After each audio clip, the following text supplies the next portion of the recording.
Would you like to win and achieve success at what you do? Welcome to the Winner's Ways podcast, where we create winners every day. And now, your host, the author of Winner's Ways book and life coach, Bola Alabi.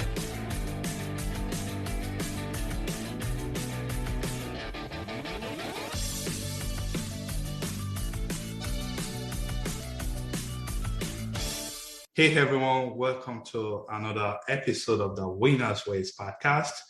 This is where we talk about your career, your money, and we give you life motivation to help you to succeed.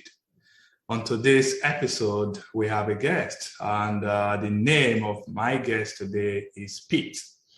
Pete is a design entrepreneur, and he loves to partner with future forward entrepreneurs and founders. Basically, Pete is an entrepreneur and he loves talking about business. So if you want to learn how to build your business or how to make your business profitable, Pete is the guy for you. So Pete, how are you? And welcome. Doing good. Doing good. Excited to connect. Okay, good. So can you please introduce yourself to my audience so that they can get to know you better? Absolutely. So my name is Pete Sena. I am a creative entrepreneur. So I've been running a demand design consultancy for about 17 years called Digital Surgeons. That was one of the first businesses that I started, which is a startup business. I'm also an angel investor in a number of different types of businesses. Right now, I'm focusing primarily on the Web3 market, as well as businesses that are in high growth categories. Specifically, cannabis is something that we just most recently invested in, and a number of things. But really, I think just shortly, my background's in marketing, design, branding.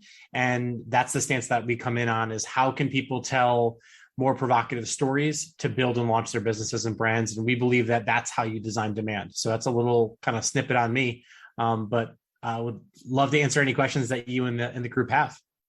Perfect. Thank you very much for that intro, Pete. You know, you talked about branding, and I know quite a number of people. They've heard about branding. They may have some idea about branding, but they do not necessarily know how to brand their business.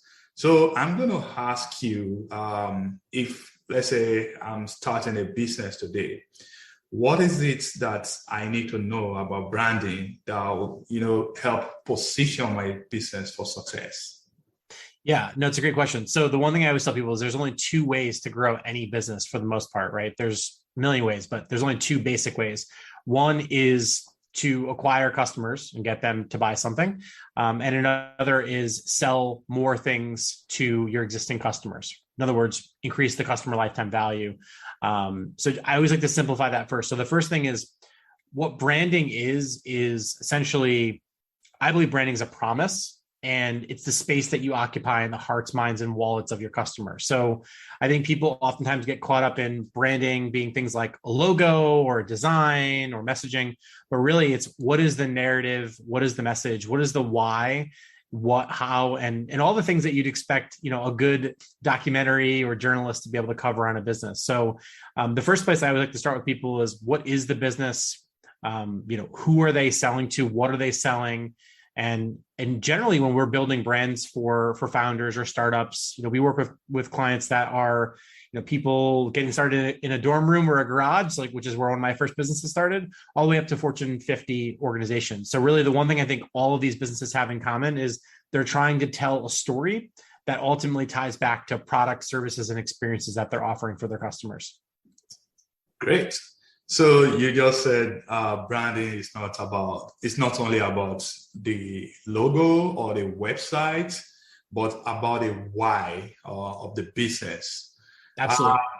In what role will you say marketing plays in terms of promoting your brand? Yeah, well, I think that's a really good question, and I think these days everything is marketing, right? When you bring your sales or your business development people into a room, what stories they're telling and how those stories are connecting with the prospect or the end customer ultimately makes a difference in terms of who decides to do business with you or not do business with you. So I think to answer your question, the role that marketing plays in a business of all shapes, sizes, and forms is really one that helps to acquire customers. And in a lot of ways, when done right, keep those customers and retain those customers and get them to become, longtime believers and really drive efficacy for your business or brand. So I think there's a lot of different things that go into it, but I'm really biased in marketing. I mean, you can have the best product in the world, but if nobody knows about it, it often can make a big challenge for things. So I think marketing is a catch-all phrase that can mean a lot of different things. And I highly suggest people really starting from some of those basic questions first before they jump right into marketing. Okay, great. So what is Digital Surgeons all about? Because I know you are a co-founder of that company. Mm-hmm. What do you guys do? How, if someone is out there, they want to, do business with you, what should they know? Yeah, it's a great question. Thank you for asking it. So Digital Surgeons is a demand design consultancy. So we help organizations to figure out and win what we call We Design Demand is the sort of big moniker that we have. So essentially we go into an organization. The first thing that we typically do for businesses of all shapes and sizes is help them figure out their brand experiences and their growth marketing. And how do you get those two sides of the coin working together to design demand for your business moving forward. So we work with clients across multiple different sectors, industries. As I mentioned earlier, I'm really focused right now on high growth categories or brands with high CAGR. So we're seeing a lot of things right now in cannabis. We're seeing a lot of things right now in consumer electronics, consumer packaged goods, direct to consumer, really all of the things that are hot right now with the shifts in consumer behavior. We've been plugging into that. And we've been blessed in that with the pandemic and so many businesses rushing to go digital, there's just been a really big surge for the things that we do to tell stories, to acquire customers and shape those brands and experiences. So that's just a little bit about what Digital Surgeons does. You can read more about that or learn more about that on our website, digitalsurgeons.com. But again, happy to answer any questions now or on the audience. I'm pretty active on all the social media channels and would love to point folks in the right direction. So when you say high growth business, and I know you gave us an example in the cannabis industry, what other type of businesses, maybe software, I don't know, will you put into that category of, high growth business that you are focusing on at the moment? That's a fantastic question. So the one thing I also want to say is that Digital Surgeons works with a number of different clients across different sectors. Me personally, so I am one of the co-founders of the organization. I tend to focus on a lot of the emerging growth businesses, me personally, but we have an amazing, incredible team that we've been running the business for a little over 16 years now that can work on all different types of businesses. But to answer your question specifically, so what a high growth business is for us is typically we're looking at industries and sectors that have what's called high CAGR or compound annual growth rate. So there's a lot of industries right now that are facing some challenges or facing some what we call hockey stick moments where they're sort of kind of shooting up. So we see things happening right now in aerospace, manufacturing.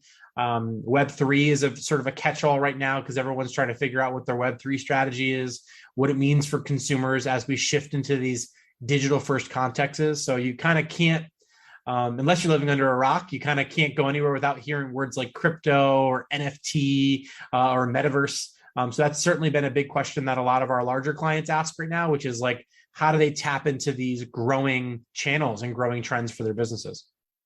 Okay, so you talked a lot about design thinking, design mindsets, and designing business. Can you break that down for us?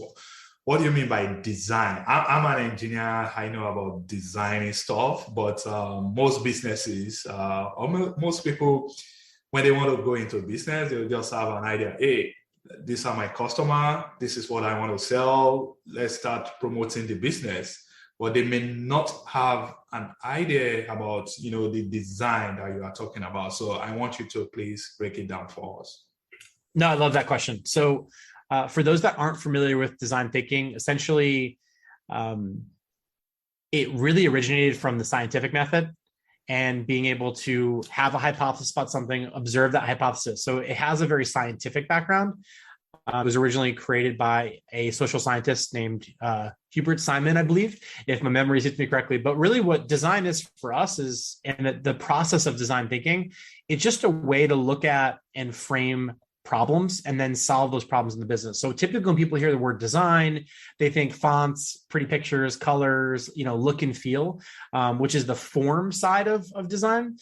We like to look at design as solving problems. So look at the form side of it, the function side of it. What we like to say a lot is where design, form, and function intersect is where growth happens. So when we're applying design thinking, we do a lot of design thinking boot camps where we teach our clients how to go and do that, where they're framing a problem, they're observing the ways in which to solve the problem, and then they're iterating forward. So that's been what design thinking is for us. Is really, it's a way to look at framing problems, solving those problems, and iterating on the different solutions to solve those problems. I love that you have an engineering background, because I think that engineers love design thinking because it's an iterative approach to growth that's really based and evidenced on the customer or on the actual solution. So what it takes into consideration is how to remove bias wherever possible based on what the customer is thinking, feeling, and doing in a situation. So we apply that for when we're telling stories and growing a business from a marketing perspective. We apply that when we're designing digital products and services, and we apply that in every aspect of the business. So that's really what design thinking is for us. Anybody who's not familiar with it, there's some really, really great stuff online. I think IBM has launched a free design thinking certification course online. Highly recommend that, because that's going to be great for your resume, no matter what you do at any stage in your career. And again, you don't have to be an engineer like you or a designer like me to be able to apply this. We've taught design thinking to kids that are in high school. We've taught design thinking to Fortune 500 executives. It's really just a different way to look at problems, to frame those problems, and to solve them using creativity and curiosity.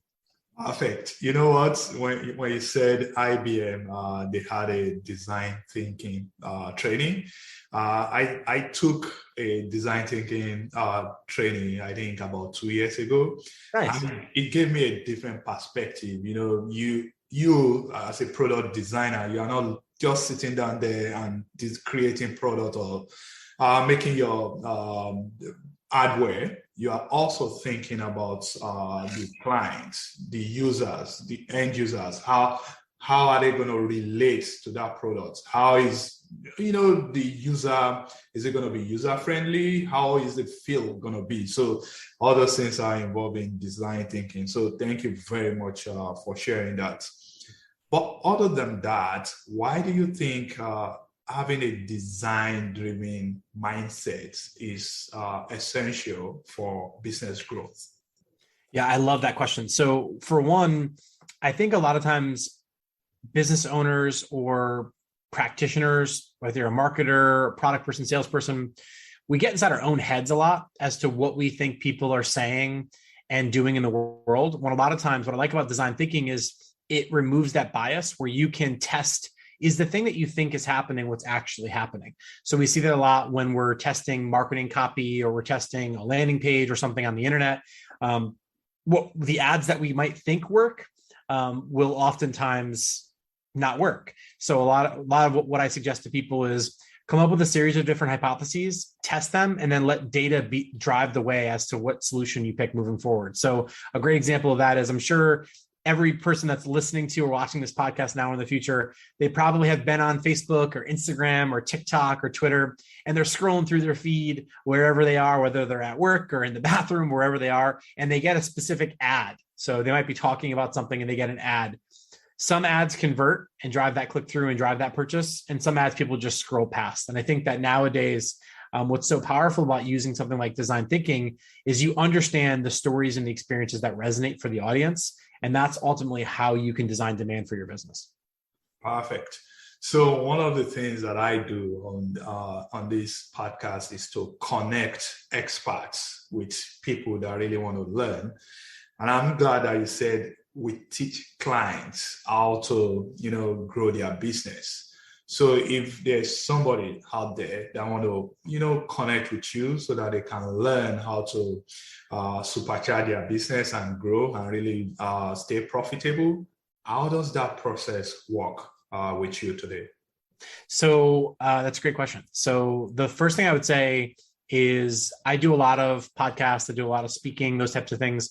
But behind me, I have an incredible, amazing, really talented team of people all over the world that have a number of different specialties and experiences and that sort of thing. So the first place to start is definitely check us out at digitalsurgeons.com. I'm very active on Twitter at Pete Sena. So definitely someone can sort of at me on Twitter. They can send me a message and I can get them connected with the right people on my team. I don't work on all of the clients that we work on, but obviously I have an incredible team behind me that can sort of dial in depending on the experience or capabilities that someone's looking for. So I would say right now, just those two places are probably really good places to start. Definitely feel free to hit me up on LinkedIn. I'm LinkedIn just at Pete Sena, and would love to connect with anybody to hear more about their businesses. You know, we work with a number of different clients across every sector. So I tell people we've got sort of three big categories that we work in. One is our startup practice. So typically we're working with funded startups or that sort of thing. The second is challenger brands, primarily in the business to consumer space. And then we have an enterprise B2B practice where we do a lot of work with large emerging enterprises, whether it's a Fortune 50, Fortune 500, Fortune 2000. And really with those folks is what all of those clients have in common is they're looking to design demand for their business. So for some of those more enterprise customers, we're helping them understand how to use design thinking, how to use digital product design. For the challenger brands, we're helping them figure out how to tell stories differently, how to amplify what's already working and find new ways to innovate from a marketing innovation perspective. And then of course, for startups, it's about, what is the brand, what is the experience that's going to reach their customers, so they can understand who their core customers are, and then get those core customers to purchase or trial whatever the product, service, or experience is. So those are the sort of three big practices that we've got in the organization. Hope that answers the question. Perfect. No, you did. So, thinking about the world that we have today in terms of digital transformation, especially since after the COVID-19 pandemic, if a business is not online, then that business is not positioning itself for growth. So, and part of this is all about, productivity, digital transformation. What can you tell us about productivity, acts that can, help businesses to grow?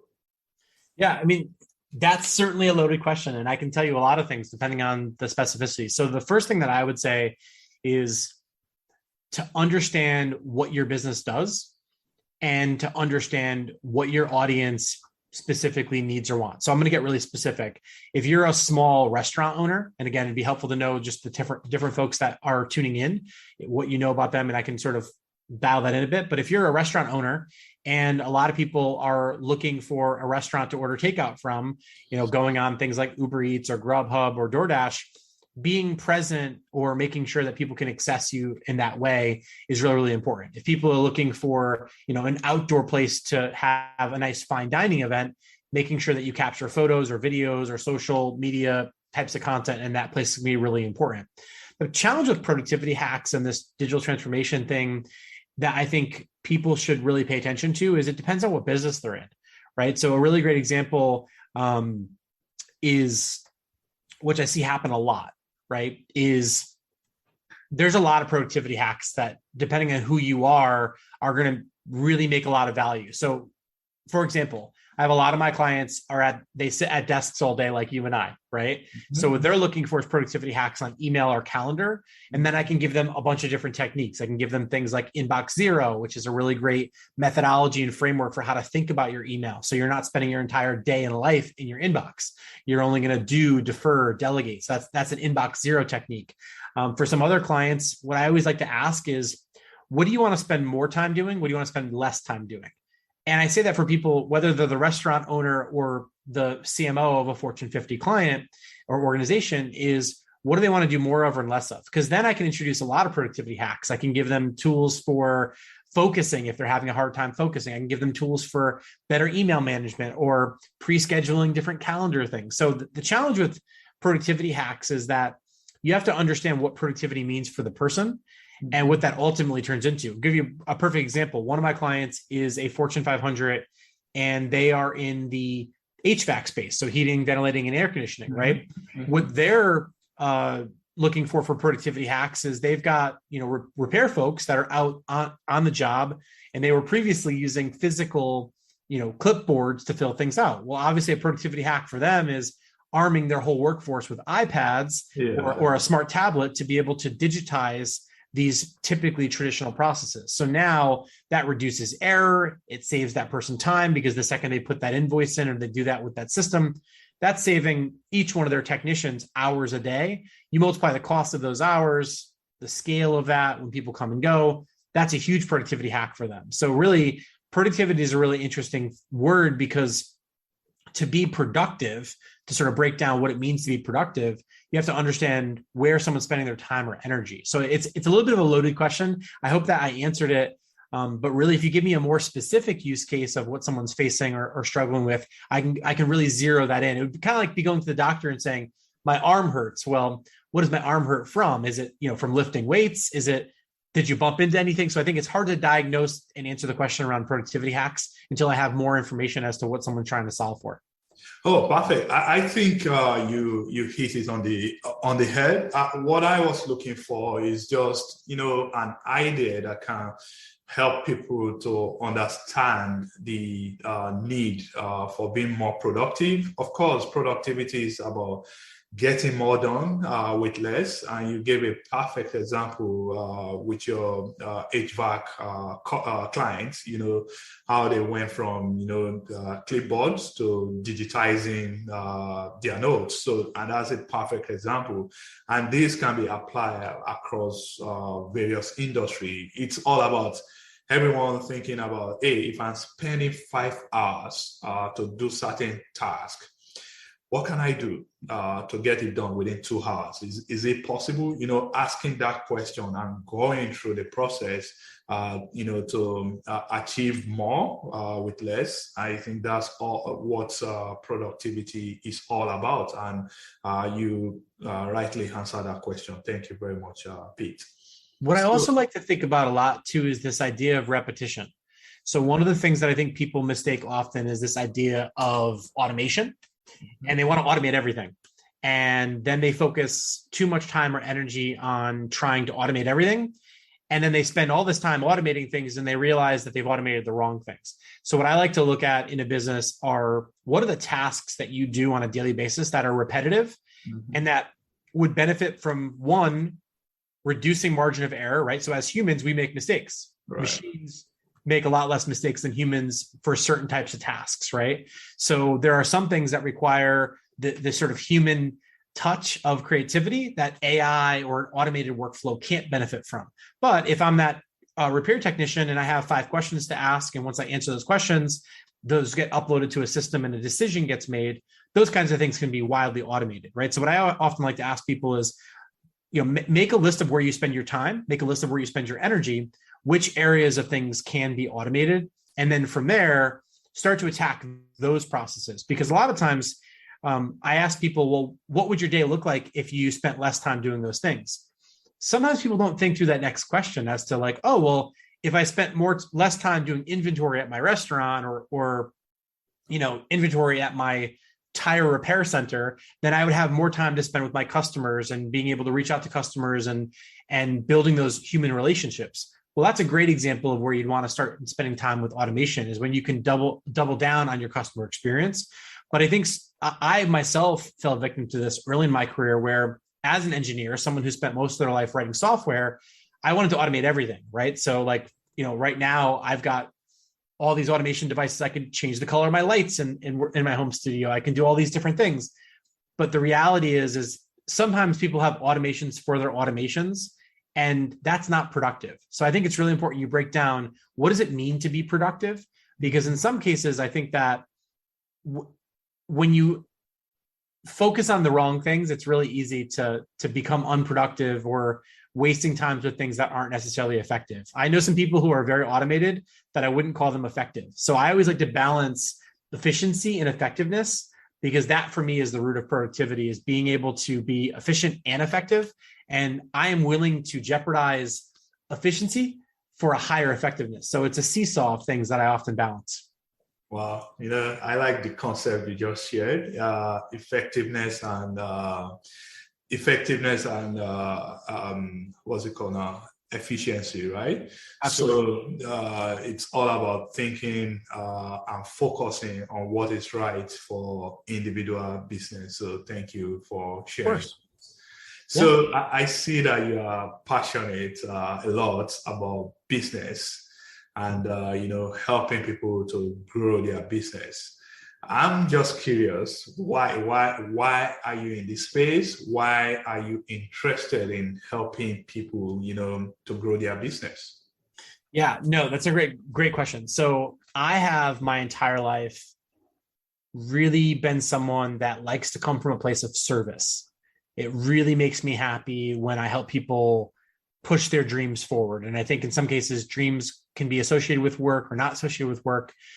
There's a concept I talk a lot about, which is this concept of ikigai, which is it's a Japanese concept originally. I discovered it when reading a book about blue zones, and blue zones are a place in the world where people live the longest and have the happiest of lives. And one of the things that they found was a sense of community and a sense of purpose really drove, of course, diet and a lot of things have to do with it as well, but a sense of community and connectedness really helped to drive happiness and longer, healthier lives in these places. And one of the places was in Okinawa, Japan, that book Blue Zones covers quite a bit. So when I discovered this concept of ikigai, I was thinking about what my purpose was, what my sort of raison d'etre or reason for being was. And one of the things that I sort of came up with was I want to be a force for positive change in people's lives, right? So wherever I go, whether I'm like literally in line at the coffee shop or on vacation, I'm always looking to help people get that next step further in their life or work. What I came to realize early on in my career was, as a designer, as a developer, a lot of the problems that I enjoyed solving had to do with helping people in their work, helping people in their business. So that's one of the reasons I got into what I'm doing. I've been blessed and that I've been able to invest in and support a lot of different companies. You name a type of company, and I might have worked with them in the past 17 years. Everything from plumbing companies to automotive companies to cannabis companies, physical product companies. Like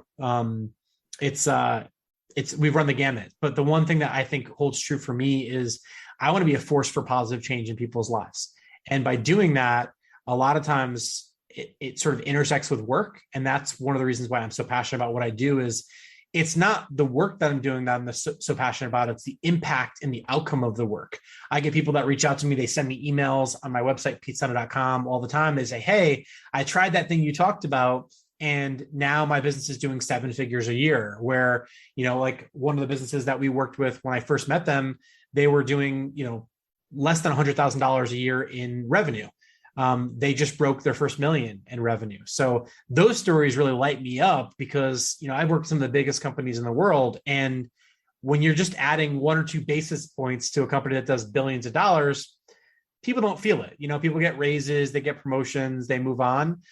But when you're helping a small business owner, which is one of the reasons I'm on this podcast right now, is I want to connect with people. And I realize that while most of my clients tend to be these large organizations, the ones that I love working with most are the solopreneur or the entrepreneur that's running a family business or something, because that's where a piece of advice, a change in productivity, like we just talked about earlier, can make the difference between them, being able to have a great holiday with their family or not as a result of these things. So that's sort of what lights me up. I hope that answers the question. Oh, awesome. I can feel your passion, Pete, and I like all the details that you've shared.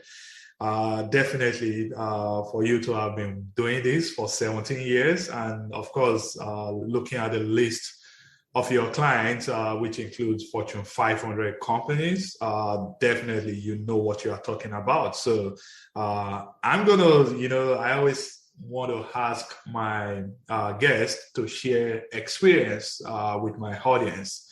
And for you, I'm going to ask you, looking at your experience in business, what are maybe 1 or 2 mistakes that you think people are making in their business that is, preventing them from achieving the growth that they desire? I love that. So one of the best pieces of advice that I'm totally going to steal from Tony Robbins is in one of his talks. I remember he was saying, where the focus goes, the energy flows. And again, whether you like Tony Robbins or not, whether you're into business coaching or not, that line stuck with me. And it stuck with me because what I realized is that me and my team get paid a lot of money to come up with new ideas and new possibilities for people's businesses, new innovations and those kinds of things. I think a lot of times people are always chasing that holy grail. So a piece of bad advice is people are always looking for, okay, when that thing happens, that's my silver bullet. Everything's gonna be perfect. And I think chasing that holy grail, I don't think the holy grail exists unless you're watching the Indiana Jones movie, right? I really believe that people sometimes need to take inventory in what they have and come from a place of where they're going to put their energy. There's a famous study that was done at Procter & Gamble, one of the leading organizations in the world. If you open up your cabinet, you probably have a product or service from Procter & Gamble, right? And what they did was they had a group of people that were scoring relatively low on their performance scores. And they brought in executive coaches and they had people focus on, all the things that they were doing wrong. And how did they get from a 70% score to an 80 or 90% score, moving up the improvement. And then they worked with another group of people that had a 70 percentile. And they said, okay, what are all the things that we're doing so well right now that got us to that 70%? And they focused on all of those things. And it turns out that it's focusing on the things you're doing well, put more energy into that, more focus into that. Because what I think a lot of business owners do is they focus on all things that aren't going well. And that's, one, it can be a bit depressing. It can be a bit negative, but sometimes if you just shift your energy and you put your focus into the things that are working well, that's going to help things amplify that much more. So what I tell people a lot of times is, as much as you might want to focus on the customers that are the most unhappy, what I tell people is focus on what Kevin Kelly talks about. He calls it super fans or 1,000 key fans. Focus on your top happiest customers. Understand why are they so happy? Besides if it's your friends or family or your mom, right? But focus on your top customers. What are you doing to make them delighted? And just do that much more. And that's going to help your business grow or build. So I think that a lot of times that's one piece of advice I see that happens time and time again is people are always looking for the next thing instead of focusing for what's right in front of them that they forgot about. Fantastic. So focus, and it's all about continuous improvement. That's what I absolutely, or Kaizen, right? Back to that Japanese concept. If you can't tell, I'm really largely inspired by a lot of the Zen principles of different Japanese concepts, which is kind of funny, as a person who's not from Japan or whatever. I've just been so inspired. I feel like one of my favorite business books is a book called Shoe Dog, where it talks about how Phil Knight really built the enterprise of Nike. And he too, not of Japanese descent, was so inspired by some of these Japanese business concepts. And so I encourage anyone to look into those things or read those books, because maybe they'll find the same inspiration that I did in those.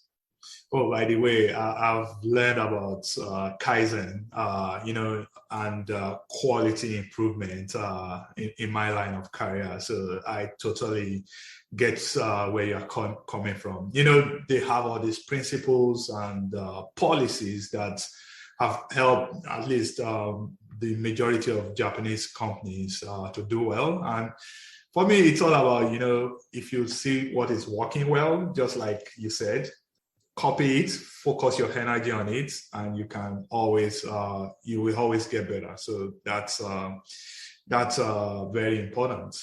So I always say positivity breeds positivity, negativity breeds negativity. So a lot of times, again, back to that Tony Robbins quote, where the focus goes, the energy will flow. That's correct. So as we are rounding up this interview, Pete, can you tell my audience how they can connect with you and, get to know more about what you offer? Absolutely. Well, first and foremost, I just want to say thank you to you for this. Really enjoyed our time together today. And for the audience, I would say I'm at Pete Sena on most of the social channels. I'm on Twitter. I'm on LinkedIn. You can look up my company, Digital Surgeons, on digitalsurgeons.com. We have an amazing group of people that would love to connect with folks like you to see how we can help you grow your business. And then I blog a lot on Medium, and I blog a lot on my website, petesena.com, petesena.com. But yeah, feel free to hit me up on Twitter or any of the social channels. I tend to be pretty responsive where I can, and I would love to stay in touch with you and the audience, and wishing everybody a productive and successful rest of their week. Fantastic. I'm going to check you out on Medium, by the way, because I also blog on Medium. So awesome. Yeah, shoot me a clap on something and I'll follow you back. Okay. And I'll connect with you on Twitter as well. Thank you very much. Good. I look forward to it. Take care. Okay. Bye. Bye. This episode of Winners Ways podcast has come to a close. We hope you enjoy and learn something from today's show. We want you to win and excel in all areas of your life, and we regularly explore and share information with our listeners to empower them to win. Be sure to subscribe to our podcast for more tips and strategies to help you find the success that you've always dreamt of. And don't forget to rate and review so that we can continue to bring you more podcast episodes to empower you. We will love to have you again next week. Now, keep winning.